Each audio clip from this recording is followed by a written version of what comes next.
spray and assault gear just to listen to this show.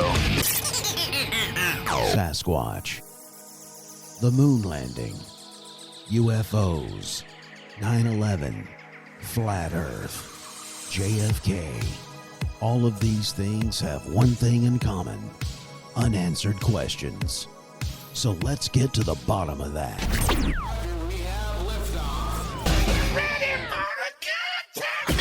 Now here's something completely random. Animals in action, animals in action. Random. We using that in the intro? Thank you and good night. Dice Man Enterprises exclusively presents a talk show that will get to the bottom of things once and for all. And now here's your host for Let's Get to the Bottom of That, three weirdos on a mic.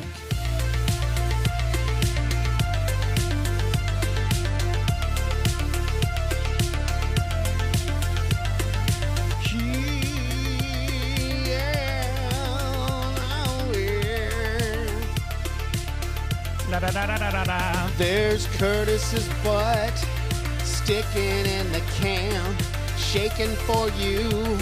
He likes the yams. That's got to be behind the paywall. Had to open a window. Behind the paywall. Behind it, yeah. Hey guys, thanks for tuning in to another episode of Let's Get to the Bottom of That. I am in studio once again, myself, Byron Dice, and also Joey. G's up, hoes down. Also, we have Curtis in the house. Of course, you just saw him shaking that booty. Shake it like a soul shaker. I was trying to get like a Polaroid picture.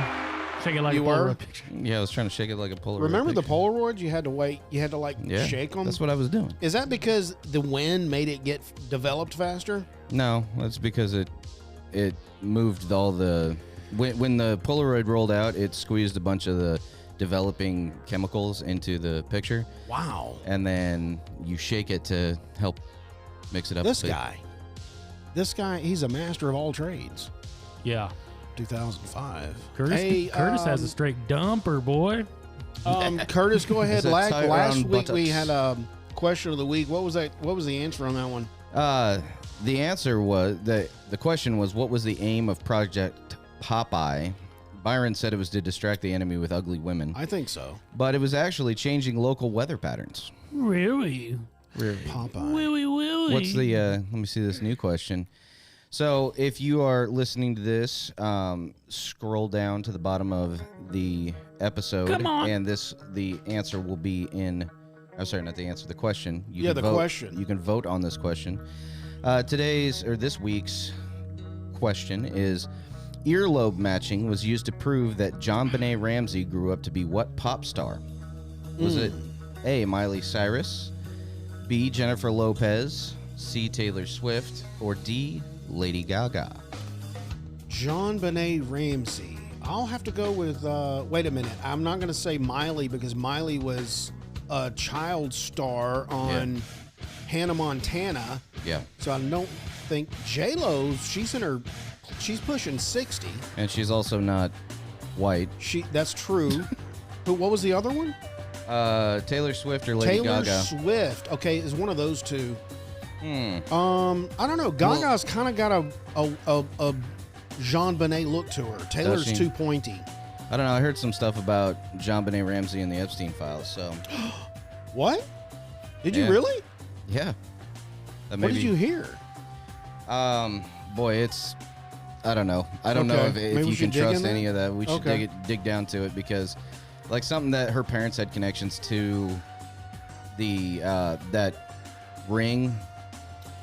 Yeah. The PDF file ring? Yeah. Okay. And her parents had connections to that. She was like a pageant winner or something like that. And Right. then, I'm going to go Lady Gaga. Okay.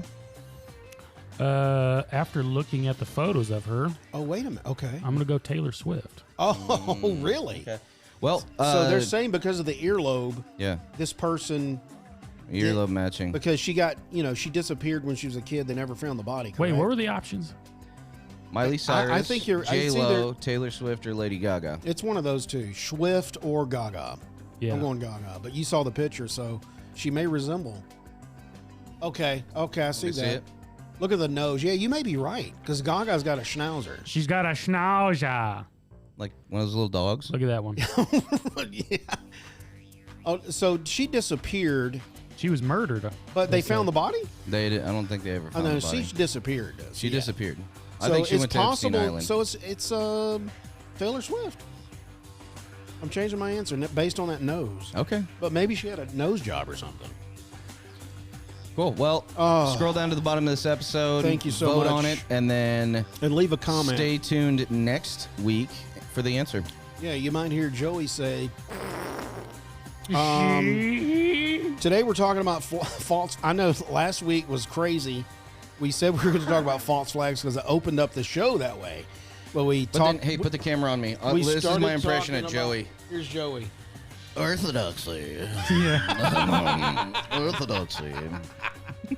I say. I'm just Hang on. Put it to me. Okay, here's. Okay, you're on. Here's my impression of Curtis. So it's individual church. You can look over here and you can't see it. You can look over there, you can't see it.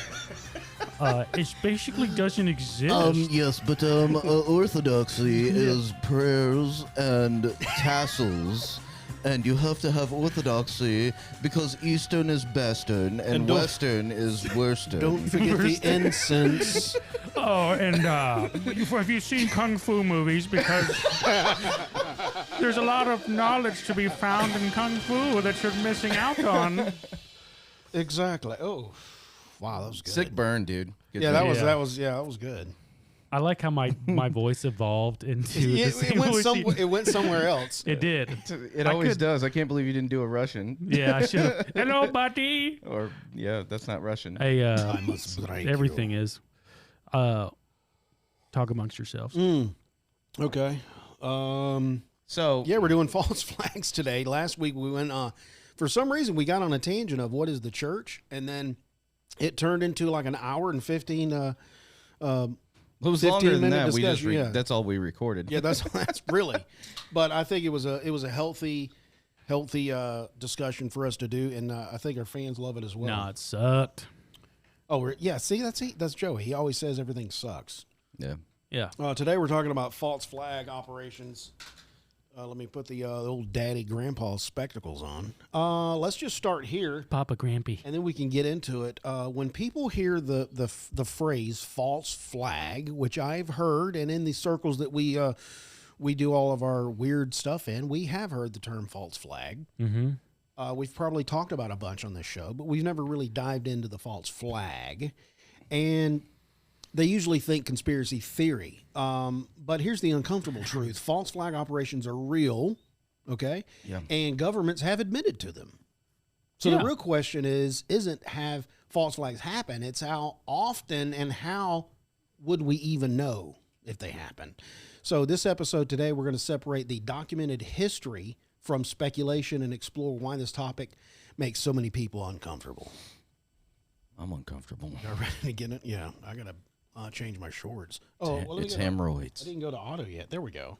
When's the last time you guys have just completely filled up these shorts with just poopy? Just dumped in them. I don't think I've ever done it. It's been a while for me. Wait, speaking of dump, I was going to ask you guys, have you guys ever just had one knocking at the back door? Yeah, just ready to rip. knocking. And Yeah. that's like, everything is going to stop now in your world. Yeah. I'm in control, Mm-hmm. and it's go time. Yeah.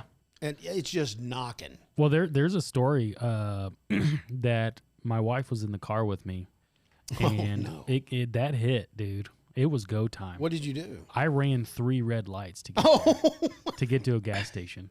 I just gunned it. I've seen I was living on prayer. CCTV cameras where people will actually move their shorts over and just dump Just get it. right in a store. Gross. And sometimes they'll try to sweep it under like a countertop or something, and it gets smudged all over the floor. Mm-hmm. You think that's real? Or is that AI? I don't know where that came from. You need to that's- clean your algorithm. Yeah, dude. I guess You so. just say the I Trisagion guess prayer so. over your algorithm, bruh. Please put that in the It description needs below. some healing, brother. You breathe here. Here's the definition of the false flag, and I want to ask you guys, what do you think and I'll ask this after this. The definition is an attack deliberately carried out by one actor and blamed on another to justify political or military action. That's our working definition of the false flag. My thing is, why is it a flag? That's my question. Why did we go with that term? It's like something that signals something. Okay. That's what flags are. that. It signals like, Well, yeah, hey, I got the American flag. This is who I'm under. right. So false flag would be It's false. it's signaling It's signaling something that's not. an enemy Okay, that's gotcha. not really there. Yes, buddy. Every major false flag shares these three traits: fear, a clear enemy, a massive expansion of government power. The lesson isn't in paranoia. The lesson is skepticism with evidence. So let's go through some of the well-known false flags that have happened to us in history. And then if anybody has done any research on some of these flags, if y'all got context, we can dive deeper into some of these. The first one we have is 1962. This is called, and we've mentioned this operation on the show, Operation Northwoods. Yeah. This was a proposed plan, never executed, to stage attacks on U.S. civilians and blame Cuba to justify war. This was declassified in the 1990s. Okay. Operation Northwoods. It was proposed in March of 1962 by the U.S. Joint Chiefs of Staff, led by Chairman General Lyman Leminster, something, as a part of the anti-Castro Operation Mongoose. This was a detailed false flag plan to stage terrorist attacks on American targets blamed on Cuba to manufacture public support for a full U.S. invasion. Keep in mind that we have a treaty with Spain not to attack Cuba, and that's why we have Guam and the Philippines and all that other stuff. That was pre-World War II, obviously, and during the Spanish-American War. And that was in 1812? There was another false flag there where a ship blew up near Cuba, and it was an American military naval ship, and still to this day don't know what happened, if it was mismanagement or if it was a bad actor or Gas if it leak. was yeah, always like a that. gas Anyway, so but back to Operation Northwoods. We've been trying to get Cuba for a long time. It was presented to Defense Secretary Robert He's not even that good of an McNamara actor. in a top secret memo titled Justification for U.S. Military Intervention in Cuba. As an interesting fact, the declassified documents surfaced in 1997 via the JFK Assassination Records Review Board, tying directly into conspiracy theories that JFK's rejection of aggressive Cuba plans contributed to his 1963 assassination by elements opposed to his, quote, soft stance. Oh. So the false flag nature of this is the plan called for CIA operatives to commit acts like blowing up a U.S. ship in Guantanamo Bay. Remember the Maine style, and I think the Maine might have been the... I can't remember. Okay, sinking refugee boats, faking hijackings of civilian airliners, using remote-controlled drones, swapping... These are proposals? Yes, swapped mid-flight and exploded. Staging bombings in Miami, Washington, D.C., and other cities, and even assassinating Cuban exiles, all to create casualty lists in the U.S. newspapers that would spark national outrage and justify war. Conspiracy theorists frequently compare this to the 1964 Gulf of Tonkin incident, where exaggerated and possibly staged attack on U.S. ships provided the pretext for escalating the Vietnam War. Disaster. Yep, how it was rejected. The full Joint Chiefs approved the memo, but President John F. Kennedy rejected it outright during a March 16, 1962 meeting, stating that the U.S. was not pursuing military force against Cuba at that time and might need forces elsewhere like Berlin. RFK, as Mongoose overseer, had earlier pushed for similar pretexts, including a fabricated Guantanamo attack, but JFK refused to authorize this deception. This unraveling came from civilian leadership overriding the military brass. So the outcomes were no operations were carried out. The plan was never implemented. The documents remained classified for decades until public release in 1997 to 2001. Interestingly, in 2005, the Cuban National Assembly formally condemned Northwoods and related Mongoose plans as evidence of U.S. aggression. Under internal fallout, Chairman Leminster was quietly removed from his post and reassigned as Supreme Allied Commander Europe of NATO in 1963, a demotion widely seen as punishment for the proposal. This deepened rifts between Kennedy and the Pentagon, with some military leaders viewing JFK as too conciliatory on Cuba, especially after the Cuban Missile Crisis resolution. Conspiracy circles often link this tension to broader motives in JFK assassination theories, but we all know it was AIPAC. Immediate escalation or lack thereof. None occurred due to the rejection, but the underlying Cuba tensions persisted. The memo explicitly referenced prior false flag predictions like the 1898 sinking of the USS Maine. That's the one I was talking about. Some analysis tie it to later 1963 DoD proposals for the contrived Cuban attacks on other Latin American nations to gain internal backing. And the broader consequences, Kennedy's refusal forced continued reliance on covert sabotage under Mongoose, which ultimately failed. It highlighted the military's willingness to deceive the public, eroding trust in the government. RFK Jr. frequently cites this plan as proof of military zealotry, but omits his father's direct role in requesting and approving the pretext-seeking process, an ironic twist noted by historians. Now, a textbook example of proposed state-sponsored false flag terrorism, often invoked alongside the Lavon affair, which is one we're going to be talking about next, as proof of governments will attack their own to justify war. In conspiracy communities, it's directly linked between 9/11, fake hijackings and drone planes, urban terrorism, and even the idea that Northwood's idea was later, quote, implemented under different names. The declassification via JFK records fuel theories that Kennedy's death prevented more aggressive Cuba action or was payback for blocking it. Wow. Was that a deep enough dive? That explains. But Holy moly. we never went to war with Cuba, Oh, yeah. did we? No. The Cuban Missile Crisis. But so this was proposed, but never. Applause. I need some healing right. I need some healing right now. This was never executed.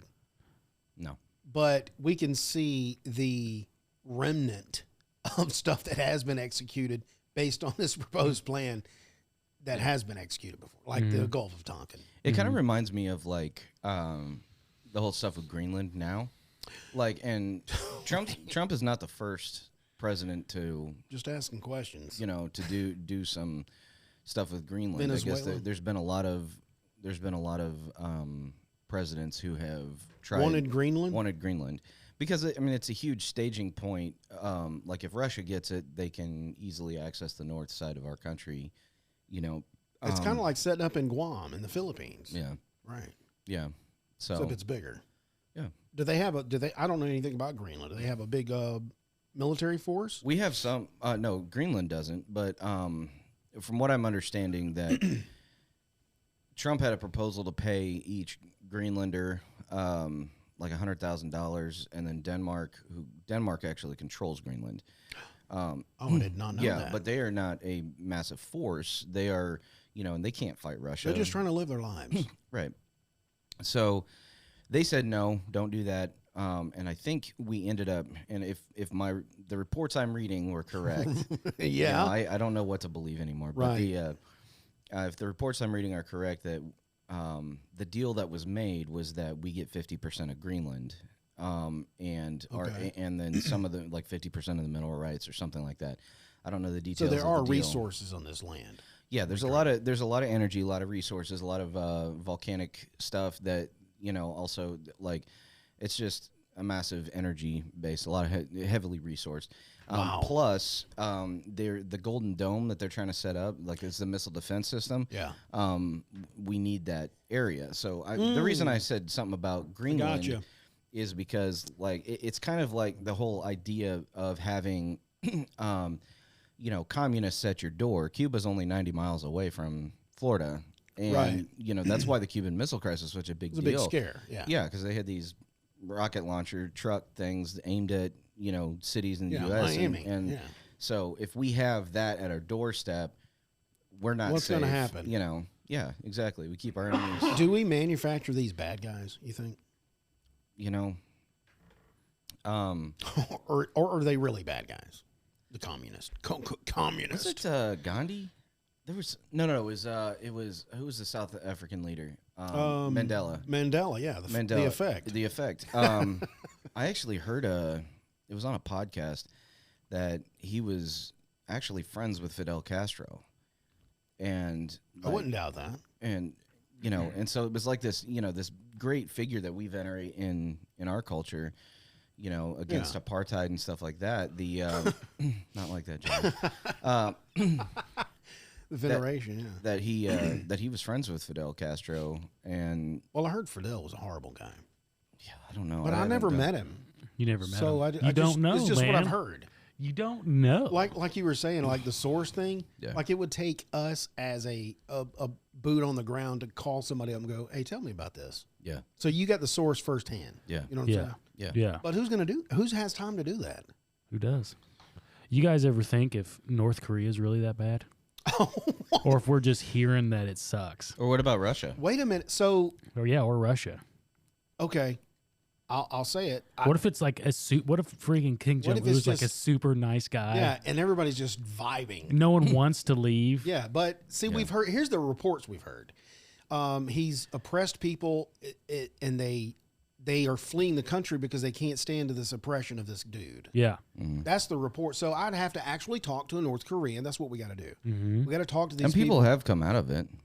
And it's been bad? It's been bad. Okay, so it is bad. But that's one person's thing. And I'm not saying that it's a great place. And the fact that they don't allow anybody in, I'm saying that there's a regime of control. Yeah. And they're always firing missiles over China into the sea to test stuff, but it's like these power plays. Same thing with China does to Taiwan. And it's like, as soon as Taiwan superconductor is no longer in Taiwan, I guarantee you China is going to attack them. So, but the reason that we're defending Taiwan is, one, we say it's because of freedom. And the noodles. And their freedom. So and the actually, noodles. I just read this book. Gotta have noodles. Ramen. So here's a rabbit hole. I just read this book by Eugene Bonnarant Sledge. So E.B. Sledge. He was a 5th Marine and he was a stovepipe boy. He was one of the mortar launchers in World War II, and he was in the Pacific Theater. He fought on Peleliu and Okinawa. Okay, it's 2 of the major campaigns in the Western Theater. And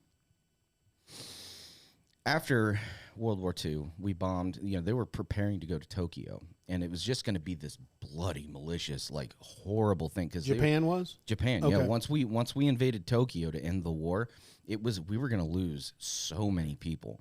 So dropping the bombs, say what you want about that, and history can always vilify the answer, but yeah, it was going to cost way more lives than dropping 2 bombs did. Gotcha. And so that was the impetus behind dropping these nukes. And but afterwards, anyway, so they didn't go to Tokyo, as we know. Japan surrendered. And then what happened was, during World War II, Japan had greatly oppressed the Chinese people. Well, then, as soon as they pulled back, there was this power vacuum. So Chiang Kai-shek was a Republican leader, and Mao Zedong was the communist leader. And then there was all these other factions in there. It was really convoluted because there was all these like raiders and bandits and all this kind of stuff. Like, you imagine just the power structure breaking down. Yeah. And so the United States Marines went in there to control certain locations. Like UB Sledge was in the Forbidden City around there. I forget the name of the town. He kept calling it Peiping, but it might have been. But it was in Japan. Yeah, no, Okay. It was in China. Oh, China. Okay. This isn't a book called China. This isn't a book called China Marine. So it's Okay. We'll put that in the description. Yeah, it's detailing his life, essentially 2 years of China service. Marine. That sounds pretty interesting. in China, and it's anyway. But Chiang Kai-shek, when I went to Taiwan in 2000, Bless you. when I went to Taiwan in 2005, we actually went to this memorial for Chiang Kai-shek. Dang, you've been around the world. And yeah, Okay. but he and they have like the changing of the guard. We watched that, and it's all this really regimented stuff. It's kind of The like one with Matt Damon? kind of the no. That's the Great Wall. Never mind. Okay. Oh, yeah. That was Monsters coming up, right? The movie, Anyway. the movie sucks so much. The, Sorry, It was keep going. bad. So, Anyway, I forget where I was. You guys do. You were saying, I'm Dang, sorry. I'm sorry, man. That's all right. He went to this place, Chang. Oh, yeah. No, we went to Taiwan, and PFJ. they it's just cool to see like how history kind of unravels, and you can start to see like even the beginning of World War II. Our entrance to World War II is because of Pearl Harbor. Like before, we were like, no, we're not getting involved in Europe. We're not getting involved. It's across the pond. We don't need to deal with that. Yeah, let Hitler take everything. But well, and it's just not our fight. Right. And then, but at the same time, we were sanctioning Japan and starving them of energy. Like we had a naval blockade, Okay, yeah. I remember that. stopping any oil tankers or anything like that from getting to them. They couldn't receive. So what were they going to do? So they thought, okay, well, their navy is oppressing us. We hit their biggest naval base. Now it was a cowardly sneak attack, whatever, and a day that lives in infamy. And so many people died in that. 3,000 soldiers died. But the United States forced the hand. You know what I mean? It's like there's a lead up to war, but then we're like, oh, they attacked us. This is horrible, blah, blah, blah. Yeah, unprovoked. But it is wasn't what the- unprovoked. right. This We is were- like at some point somebody's going to throw a punch. You know what I Yeah. mean? In a fight. And Why were we doing a blockade, you know? I forget why. 'Cause we were helping the Allies, probably. It wasn't even that. I mean, why are we, Really? if we were staying out of Europe, why are we over here messing with Japan? Doing a blockade. That doesn't even I think we didn't want. Well, maybe this was a false flag. we had we did have leading up to World War II. We did have Marines in the Philippines. Again, we've had stations all around the world since the Spanish-American War, and like when we went to Cuba, like the USS Maine blew up, and then we signed a treaty with Spain to not attack Cuba, but we took everything else that they had. So Right. the Philippines, Give us everything. Guam, all that stuff. And then I think, from what I understand, is that the U.S. realized that the Empire of Japan was like, these are so close to home. It's kind of like we are with Cuba. Like, no, we're not letting like communists go over there. We're not letting these American imperialists keep this land. So they took over the Philippines, where a lot of those Marines that were stationed there Yeah. went to Japanese imprisonment camps or prisoner of war camps, and like there's stories coming out of there that were terrible. Like it's just horrible. It's almost like POW camps are just never good. Yeah. I you mean, know? you've seen Rambo, right? It's bad. Yeah. So Yeah, John Rambo. Yeah. anyway, so those false flags. So like Yeah. I guess my point is the more history you know, the more you can identify these false flags and be like, wait a minute, but we did this to instigate that. Oh, yeah, sure. But now the popular opinion is it's just this cowardly out of nowhere attack. It wasn't out of nowhere. There's a reason, you know. Yeah, they didn't mention that in the movie Pearl Harbor. That our Navy was shutting it down. Yeah, we had a blockade. I got to I go mean, back they- and watch that to see what was the deal. They were, what do they call them? Axis. They were Axis. Axis, yeah. Yeah. And then So we were helping, Quote just unquote. not boots on the ground helping. but it was We were it, just it shutting was it down. basically starve out a potential enemy Yeah. when we had I you got to know. go back and do some history on that because I don't even see the point of a potential. If we're not, what were they going to do yeah. as a potential enemy? Yeah, what They could weren't. they have They weren't done? doing anything, right? With the Hitler thing. Oh, no, Japan was allied with Hitler, so was Mussolini. Oh, maybe that's why we were and kind then- of creeping up on their shoulders. And then eventually, I don't know how it worked out. Maybe Mussolini was ousted or something like that, or maybe he changed sides. But Mussolini. at some point, Mussolini. Italy changed sides from Axis to Allies. Yeah, buddy. So, yeah. Access to allies. I didn't know that, actually. That's true. What, Italy? That they Yeah. switched. Somebody check me on it, but yeah, they switched. Yeah, check us out, They're Aaron. batting both sides. I'm going to look it up. Yeah, look it up. I'm gonna go through some of these bullets. You said you have a more deep dive on Levant affair. I got the All right, Levant. so Oh, yeah, I'm gonna hit go. it. I'm gonna go ahead and go down some of these, and we'll come back to So the second false flag I have in my notes is Levant affair. This was in 1954. Israel/Egypt. Israeli agents planted bombs in Egypt and blamed Egyptian groups, later officially acknowledged. And by the way, this list here is confirmed or declassified. We'll get into some that haven't been. And then number 3 is the Glachowicz. Gleiwitz. Thank you. You're the good German accent guy. Gleiwitz. This was an incident in 1939 in Nazi Germany. Nazi staged an attack on a German radio station and blamed Poland, used to justify invading Poland. At that point, I'm sorry, but why did you need justification? Because you were just rolling up on stuff. You know what I'm saying? Yeah. I don't know why you needed to do that, but. Number 4, the Mukding incident, 1931, Japan. Japanese forces blew up their own railway, blamed China, which was a pretext for invading Manchuria. There you go.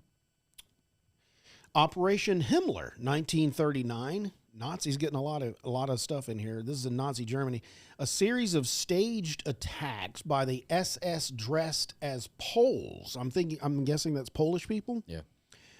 This justified aggression against Poland. Here again, another Poland justification.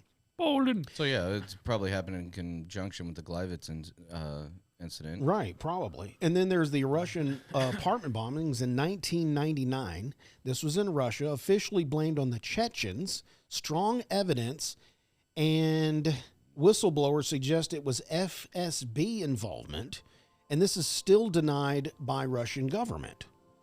So those are the top 6 of false flags that have been confirmed and declassified by governments. When we come back from the break, Curtis is going to take us down the Lavon affair, which is often confused with your marriage affair.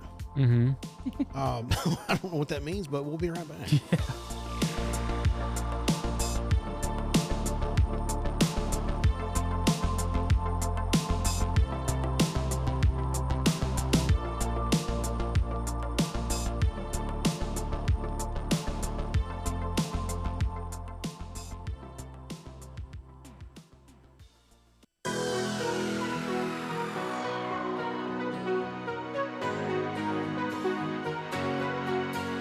Did you say something? I said I love my mom. Okay. Boobs fart wiener. Welcome back to the program. Let's get to the bottom of that. We're discussing false flags on this episode today. Appreciate everybody listening, sticking around from the break. We just went through the top 6 confirmed false flags. Hold on, I gotta get that because that's making me laugh here. Slap it, tap it. This is my dance move every time I go out dancing. Do people get get people staring at you Oh yeah, that's why I do it. and you look them in the eye? Oh yeah, And I you're like- point to them too. I'm like, and I drool. Oh man. And then that's when Kayla leaves. Yeah. Okay. Yeah. We just went through the top 6. Curtis, do you want to go ahead and drill Hang on, down? hang on. Oh, you got hang on. whoa! Wait a minute. Hold okay. on. Hang Hold on. on. Josephina coming in hot here. Hada. I got a false flag for you. Hang on, I just wanted to do this real quick. It's No, I'm just kidding. almost like a Jedi move. I did indeed fact check Curtis, Oh, and he was right. I love a Italy did fact change checker. sides in World War II Holy crap. in a very dramatic and very messy way. So, Really? yeah, here's a plain version. So 1940 to July 1943, Italy fought with Nazi Germany as part of the Axis under Benito Mussolini. Benito Mus. And then July 1943, Mussolini, wouldn't you guessed it, was overthrown Oh, and Okay, so he arrested. was overthrown and arrested. Yeah. After military defeats and internal collapse. So they were just absolutely spanked in, what was it, Northern Africa? Their military was just destroyed. Wow. So who destroyed it? The Brits. the Allies. The Allies. So yeah. all of us. I There was think it might have there been was a lot of Brits. like foreign. I think there was like French and British forces, Okay. and there was a lot going French on and in British. Northern Africa, and I haven't even read anything about that because most of the books I read are about the American involvement. All the knowledge I know is from playing Call of Duty as a kid. World of War. Shout out Call of Duty. They hit Sponsor us. everyone. Yeah. They check all the boxes They of the do. bad guys. Yep. So, and then after that, September 8th, 1943, Italy's new government signed an armistice with the Allies and effectively switched sides. And then from that point on, the Kingdom of Italy became a co-belligerent with the Allies against Germany. But here's where it gets messy. Okay. They didn't just cleanly swap teams. After the armistice, Germany invaded and occupied northern and central Italy. They rescued Mussolini and set up a puppet state called the Italian Social Republic in the north, which kept fighting alongside Germany. Meanwhile, the official Italian government in the south fought with the Allies against German forces. So it was effectively entered into a civil war. Italy was. So they were That's just crazy. removed because they were internally I read fighting. this book called "For Whom the Bell Tolls" and Oh, Cue the Metallica. it's a great Metallica thing. song. Okay, right, yeah. Dun, dun, But dun. I read it wish was I by had Ernest Hemingway, and it was about the Spaniards fighting fascists. And the way Ernest Hemingway writes is, if you don't have a historical context, you're like, You're what the- lost? What the heck is going on? Okay. But he's always talking about fascists and stuff, and like, it's a good book. Read it. It's a great story. Okay. But at some point, I think Spain was fighting the fascists as maybe a part of the Allies or something, or maybe they had. I need to do more research on that, because I read that book and I was confused almost the whole time, but I just understood that they Yeah. were fighting fascists. And And what are the it- fascists? fascists were like it's a fascist government. It's what Nazi government was. It was total authoritarian. When and Hitler stuff took like over. that. Yeah, Mhm. Okay. and I think Mussolini was a fascist as well. Sometimes Isn't Trump yes, a fascist? sometimes no. I've heard. I heard that we're fascists too. If you have conservative views, Well, Right. yeah, right? Charlie Obviously. Kirk was a fascist. he was a fascist. Yeah. I'm a fascist. It almost sounds like faggot. Yeah. Oh, you Maybe. can't say that. Wait, Come on now. So Spain was The literally fascists. fighting about fascism fascist.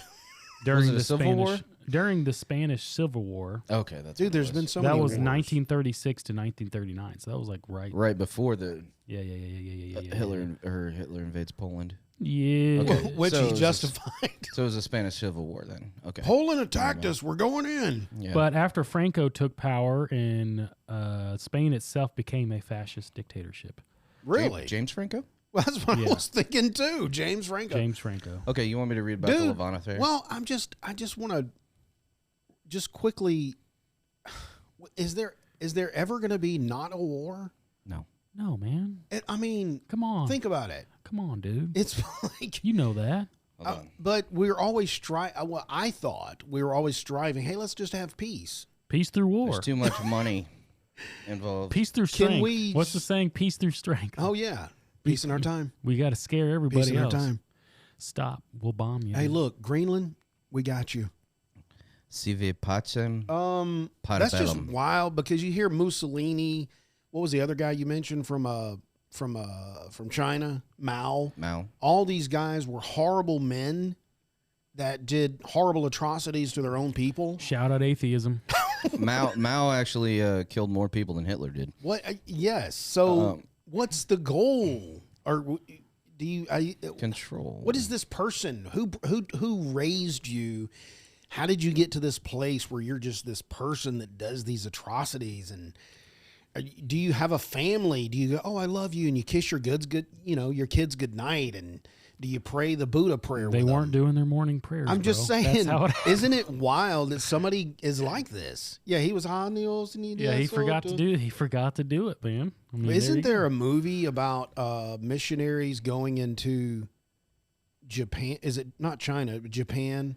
Yeah. Well, With Andrew, Shogun. You talking about oh, Rambo? Shogun. Shogun. That's a great show. But there is the movie about it with Andrew Garfield. yes, Garfield. I think. Yeah, he went.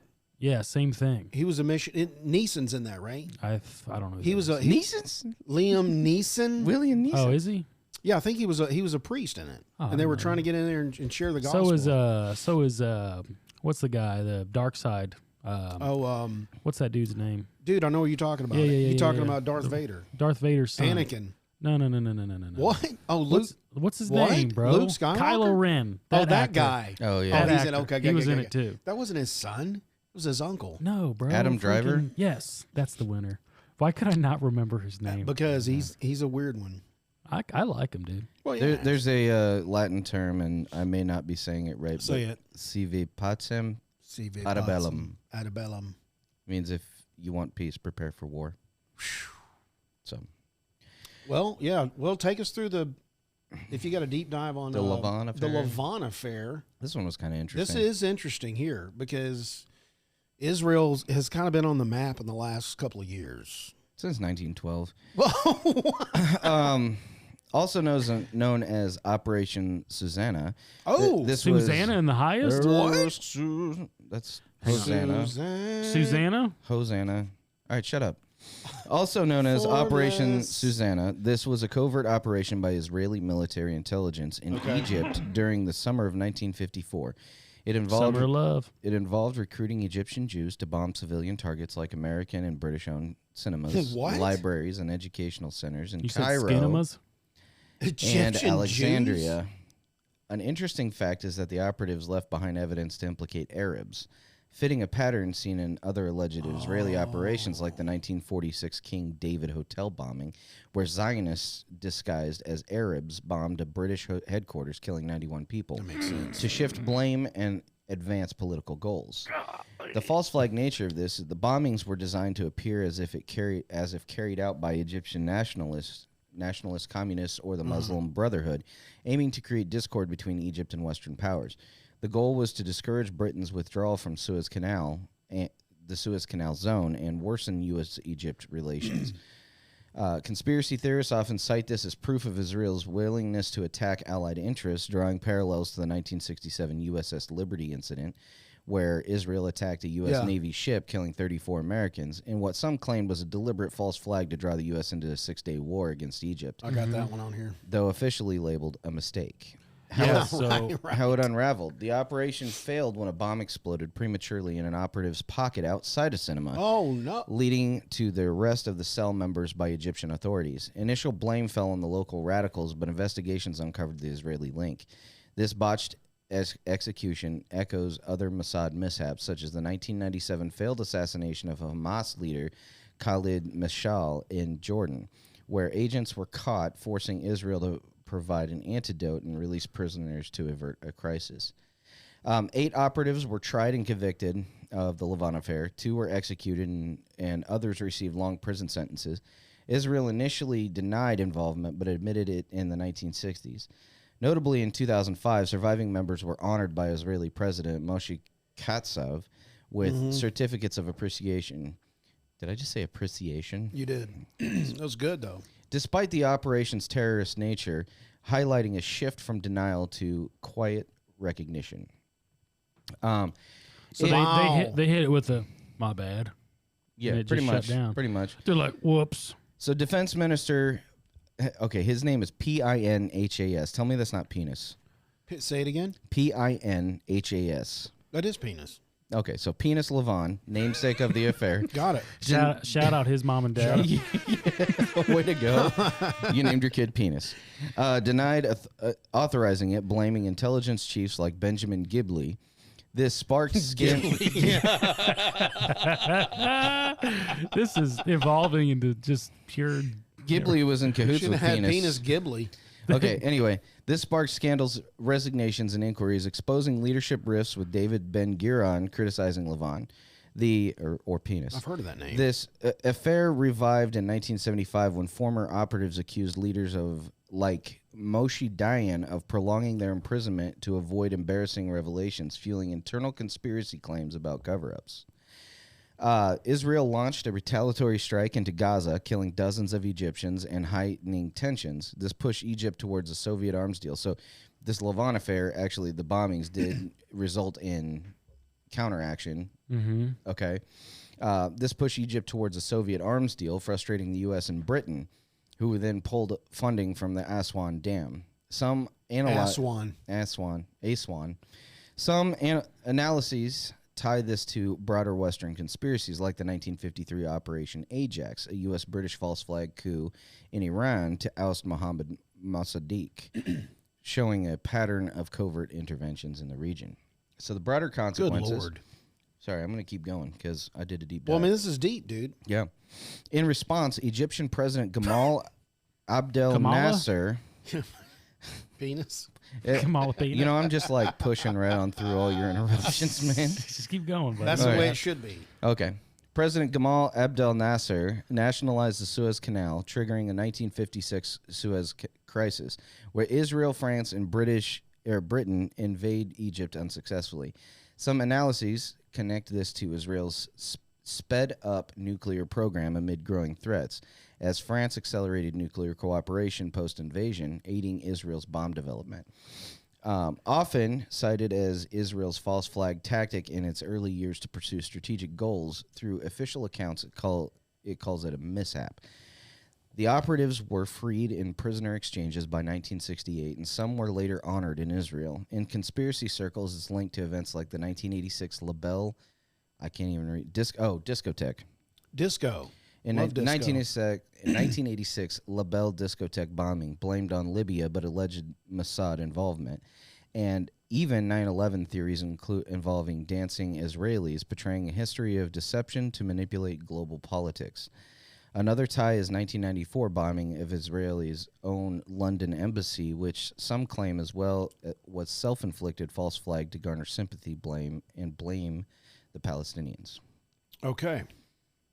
So I'm wondering. that's crazy. Bottom So, line. we all saw the festival get attacked recently by Hamas, Yeah, October 10th. right? And they killed, kids that were partying, basically. Shout out, I believe the official story. Oh, you do? So if Israel and then you saw what is his name? Benjamin Netanyahu? Netanyahu's response is basically just scorched earth. He's like Tom Cruise in Maverick? No. McGuire. Tropic Thunder. Toby Maguire.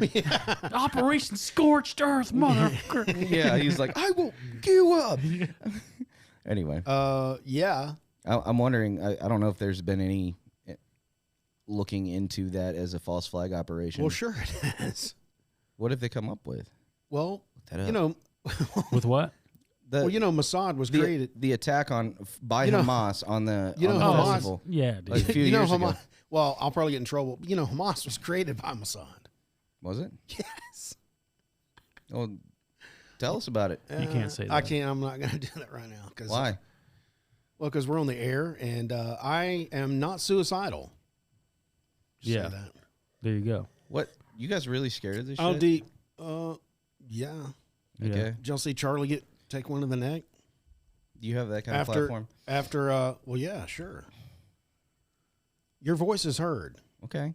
Great. They're listening to this in Egypt. So So they're let's- like, this false flag right now that you talked about, they're like, yeah, we did that. Well, Yeah, here's what's up? the thing. No, I'm not. Here's the I thing. It's haven't- time to nut up. Either Look. we reveal the truth or we shy away from it. No, well, I will get more ducks in a row. What is I'll the say truth? that. What is truth? That's what we're Pontius exploring right Pilate. here. What is the truth?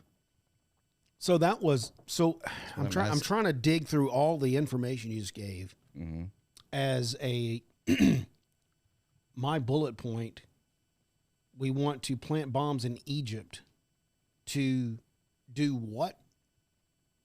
Why would that? So just to disrupt political and economic stuff around the world? Because that's what it sounded like it did. Designed to appear as if carried out by Egyptian nationalists, communists, or the Muslim Brotherhood, aiming to create discord between Egypt and Western powers. Western power. So now somebody's going to look at Egypt different. We're going to treat Egypt different. Now we're going to come to your aid to do X, Y, Z to Egypt because they did that to So you. it looked like it said the goal was to discourage Britain's withdrawal from the Suez Canal zone. See that? Yeah. When you said that, I was like, why would we want to discourage that?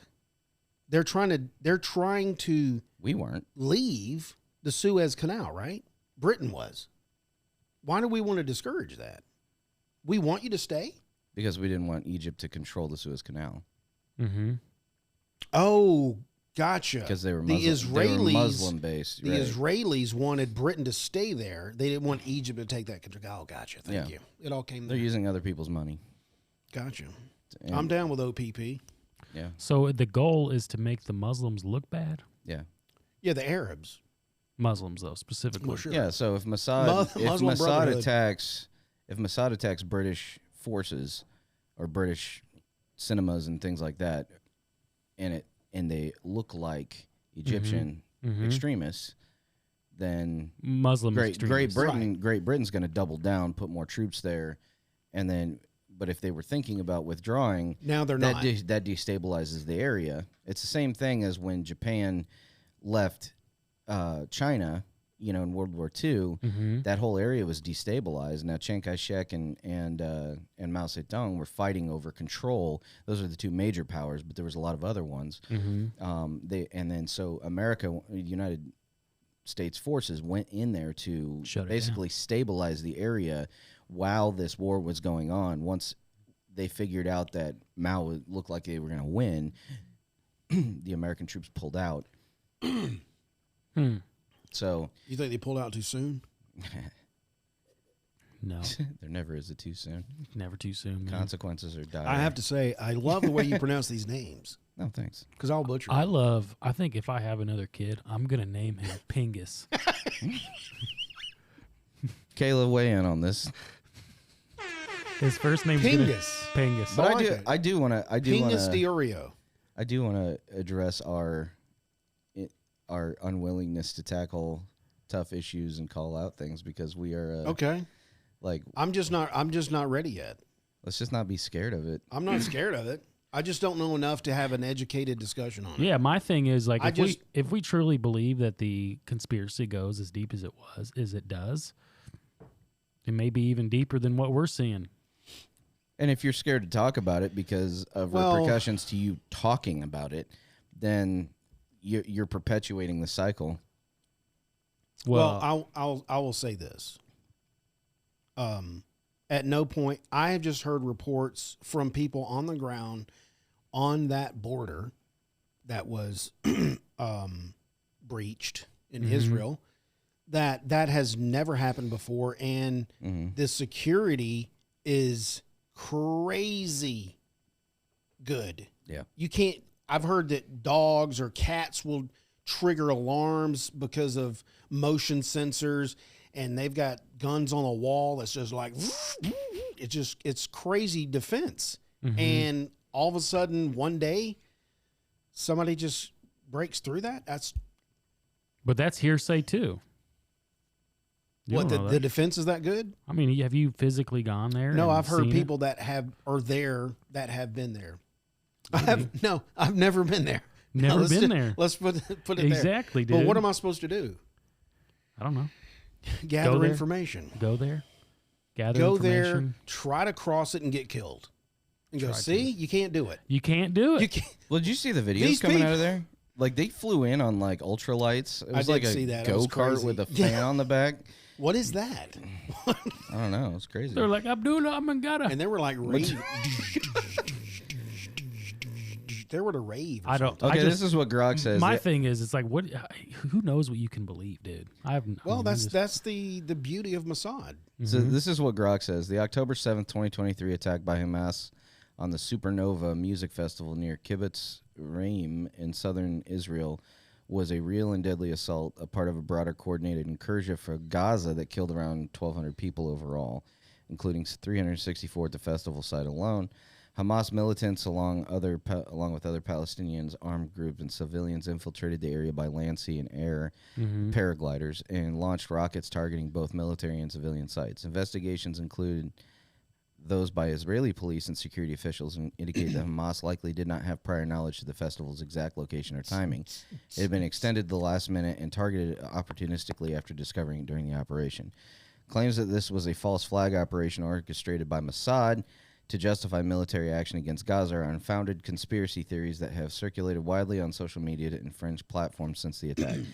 These narratives often draw parallels to 9/11 truther movements and including debunked assertions such as the Israeli Defense Forces or the IDF deliberately killing their own civilians, e.g. via helicopters, or staging the entire event. No credible evidence from the official investigations, including those by the UN, Israeli authorities, or independent analyses, support Mossad involvement or a false flag scenario. Of course not. Instead, the attack is attributed to a major Israeli intelligence failure in detecting and preventing Hamas's preparations, which involved months of planning and possible Iranian support in a broad sense, though not direct planning. But it's not grounded in any information, man. Failure. here's the thing, though. Like even like our conversation earlier, when we were talking about George Floyd, and you were like, "Yeah, he was on fentanyl, and that's why he died," and I'm like, I've been trained in restraining people. Oh, yeah. In restraining people, and putting your knee on somebody's neck is a great way to kill them. So, you know, Well, the I mean, thing, and they put out their official. This is in our training handbook, and it showed that exact that exact thing that he was doing. So putting his knee on his neck, that's yes, never a good way to restrain somebody. That is, it was right there. It was actually a diagram of a dude doing that in their training. Well, they need to update material, that. I'm saying, What is that, from 1950? maybe. Because that's the stupidest way and easiest way to kill somebody, Well, especially when you are restraining them. My thing is stay in the car. My thing is this. Let's try to find the middle here. Where's the the false flag? Yeah. Because the truth is probably always in the middle. Maybe there's a partial truth in all of this. I don't know what it is. And we'll never know if he would have died of fentanyl, because the autopsy and toxicology reports are done by the people who killed him. So they have a vested interest in finding some other cause of death. That's what I'm saying.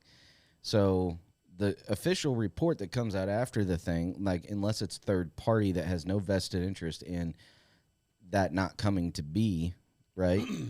That's what I'm saying. It's hard. It's like it's hard to trust. Well, this is the official investigation. Well, if we're calling into question their motives to begin with, it being a false flag thing, why would you trust the thing that came out after the official report afterwards? But you're doing the same thing on the other side. Mm-hmm. No, I'm saying that there needs knee to be on a the third neck. party. He's a racist. I'm gonna kill him. It has nothing to do with it. Then what's the motive for killing this dude? He was angry. It's the Derek Chauvin. Same thing with Renee Derek Good. Chauvin was angry. Dude, Is that? have you ever been in a physical altercation with somebody that is resisting you? I have many times, and it is very difficult. No. I have. I used to work at these at-risk youth locations, right? That basically we were residential care facilities where kids that were in the system or having trouble in homes, they would come to this place to kind of get some therapy and you know, get better, and then go back to the homes while social services were figuring out what was going on at home, that kind of stuff. It was a safe place for them to be. A lot of these kids, they had very strong mental problems. They had, you know, family life problems. They were abused. They were, you know, raped. They were, you know, whatever. Mm-hmm. Issues. And, you know, you would get these situations where a kid would pick you as his punching bag, like all of his rage and anger and hatred towards the world and everything like that would. And I had this one kid, and I won't name him, but he was, every day I came in, it was like, hey man, it's time to go to dinner. F you. And he'd just start swinging on me. Right. Yeah. And I had to, I was trained. We did so much training on restraining somebody without leaving marks, without leaving bruises, without doing it safely to where you're not going to damage their body, you're not going to damage them. And it was extremely tiring and sometimes these restraints would last hours. And then if you couldn't move them, we had these seclusion rooms where if it was seclusion, you had to lock the door.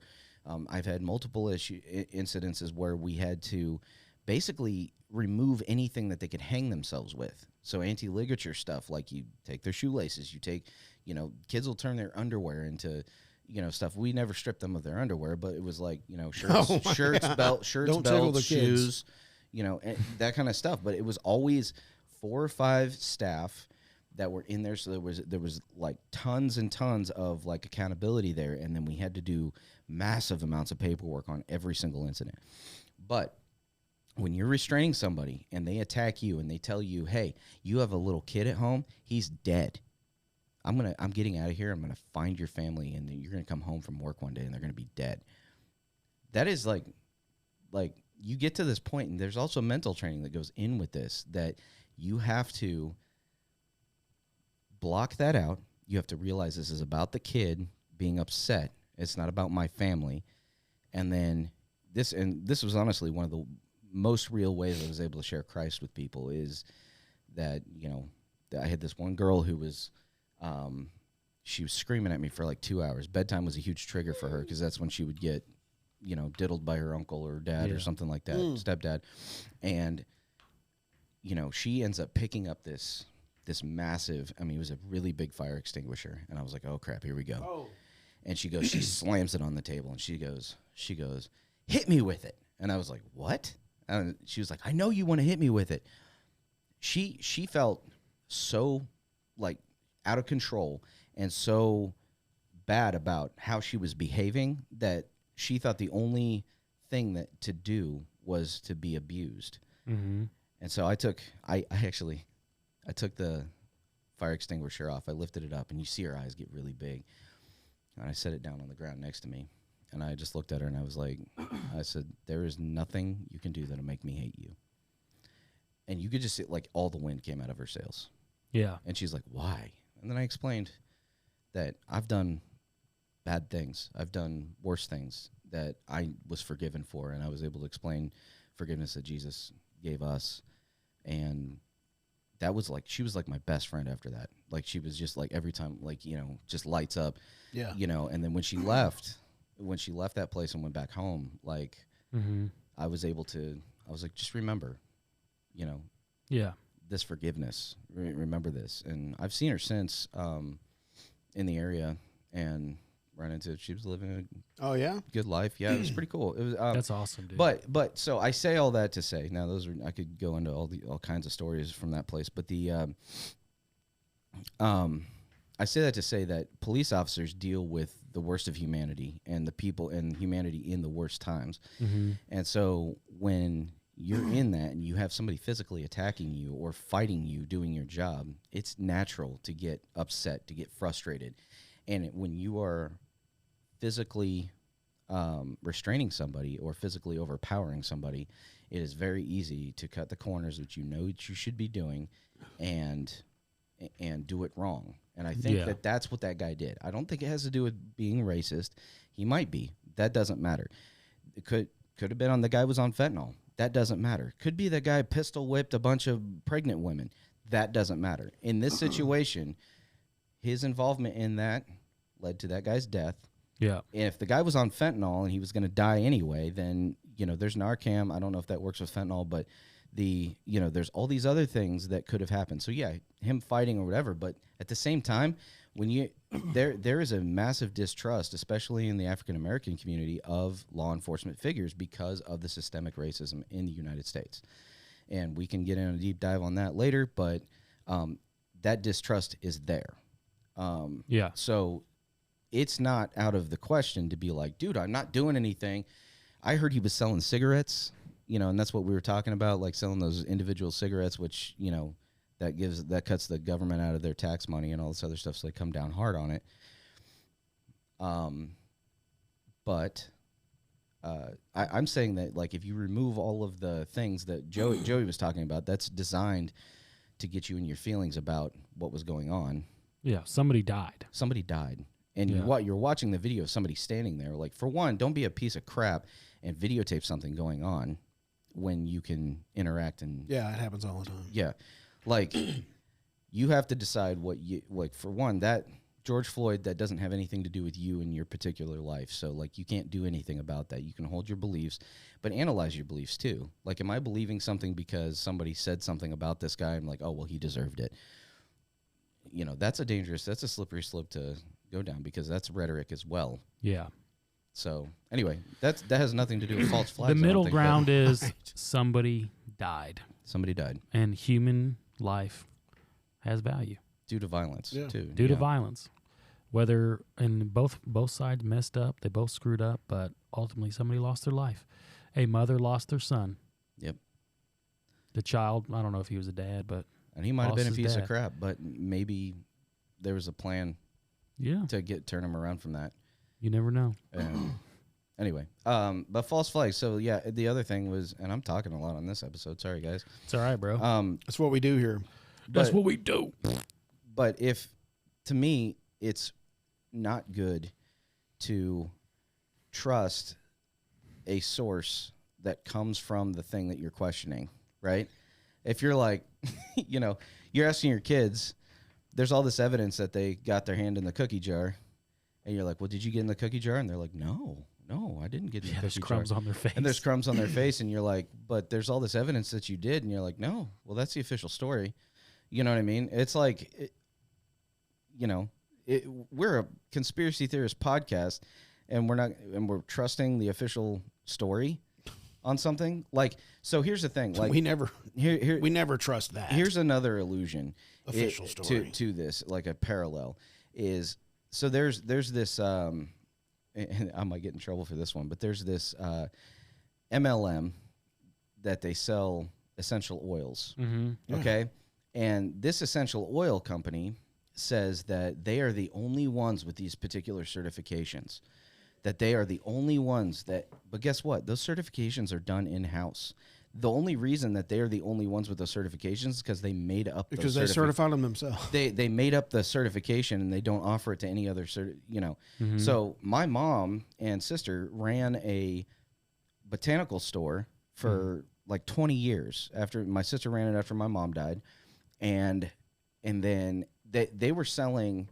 But all these people that were part of this business would come in and be like, well, is it this certified? And they're like, we can't get that certification because that's only for that particular brand. Yeah. And they're like, oh, well, then it's not real. And it was like, no, we do a lot of. So what their goal was to get, they bought essential oils that were certified by a third party certification. And so it's, this third party has no skin in the game. No dog in the fight. No skin in the game on whether or not these are certified. Great. They just did the work. They certified them because, they did pass, right?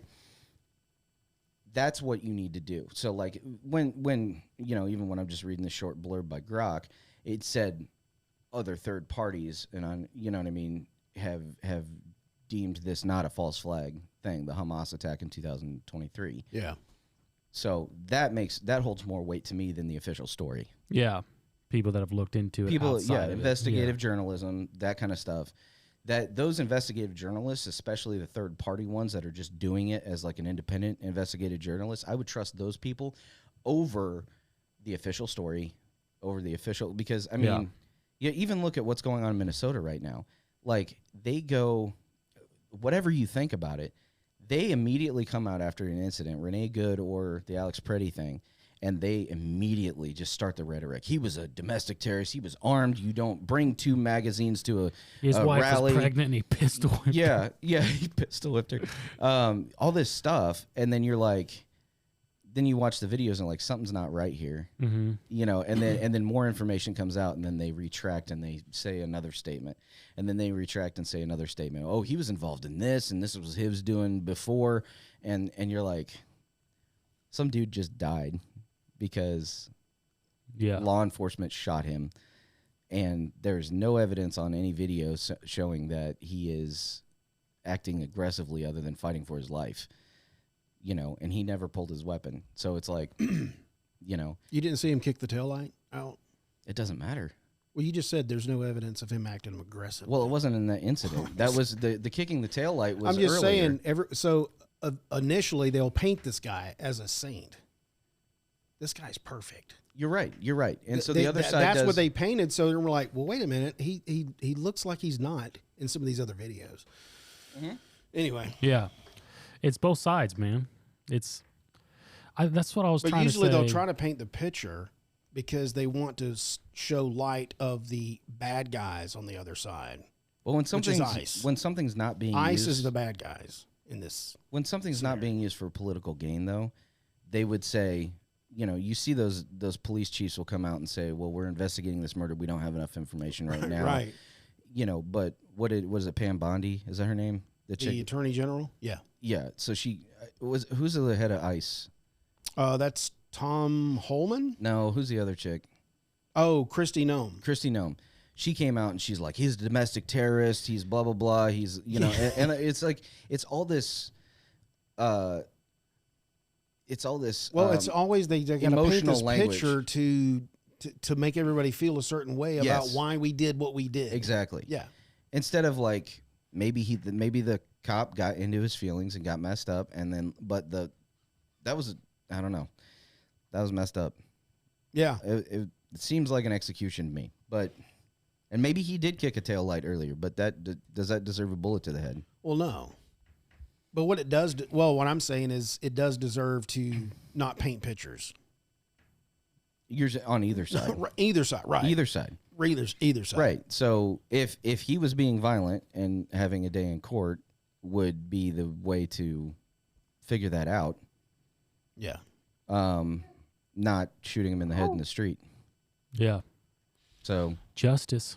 Let me finish. We're out of overtime, but let me finish these. These are some strongly suspected. We got credible evidence, not officially admitted, but they were backed by whistleblowers and investigations or leaks. The USS Maine explosion in 1898. Oh, we've talked about this. Yep. The Spanish War.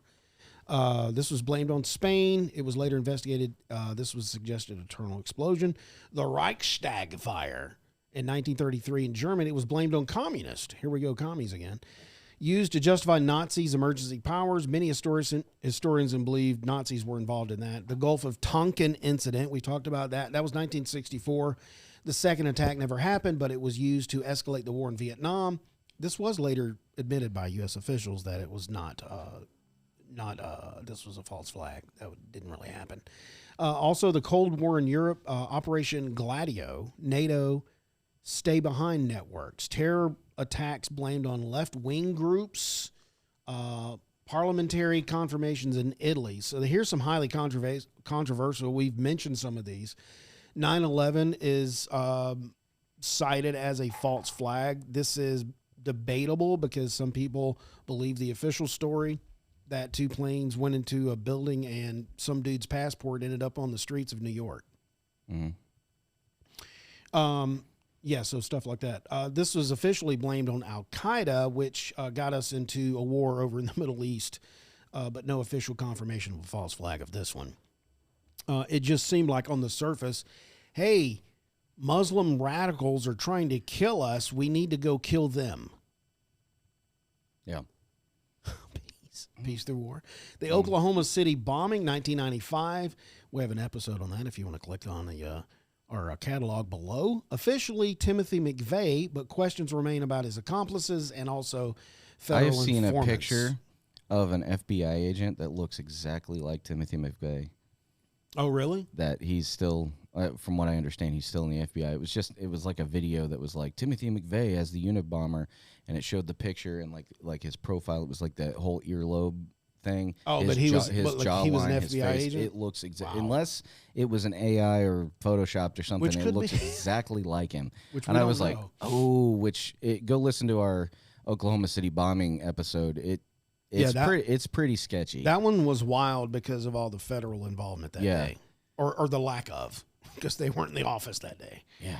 The Las Vegas shooting, we just covered that a couple episodes ago in 2017. The motive is unresolved. Why? Because there is none. I wanted to do it. Well, no, we didn't we come up with that there was a certain Muslim person in the area. Well, we came up there. There is a Saudi Arabia angle. There you go. That we did not discuss on the show, but Yeah. that is there. Yeah. But not from dude. He had no motive. Yeah, he had no motive, show. right. The Boston Marathon bombing in 2013. This was officially Lone Wolf Brothers. Critics cite unusual drills and FBI's prior contact. Syria chemical attacks blamed on Assad. Who's Assad? Maybe Mossad. I don't know. It's weird. I got that from my sources. Others claim staged or manipulated incidents to justify intervention. The honorable mention I have here on this list, you talked about it earlier, was the attack on the USS Liberty. Yeah. There is no conclusive proof that the USS Liberty was attacked, was a false flag, but it is one of the most disputed naval incidents in the U.S. history, and the credible questions remain because it was on July 8th, 1967. It's called a 6-day war. The ship was the USS Liberty. Attacker was the Israeli Air Force and their Navy.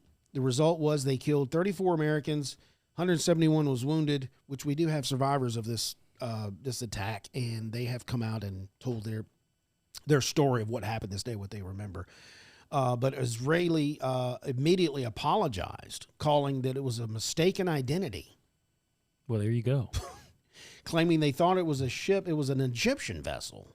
Although from the people on the boat that day that survived, clearly stated that our flag was up and it was very large and you could see that this is an American ship.